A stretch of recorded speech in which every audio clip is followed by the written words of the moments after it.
E aí pessoal, alguém sabe o problema dessa furadeira? Desmontei ela todinha, acabei de desmontar, ela tá limpinha. E montei de novo, o problema é esse aqui, ó. Eu ligo ela, normal,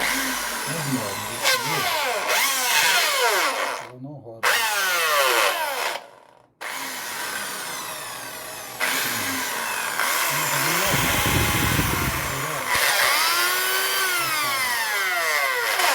Lá dentro parece que ela tá rodando, mas aqui fora ela não roda. É isso.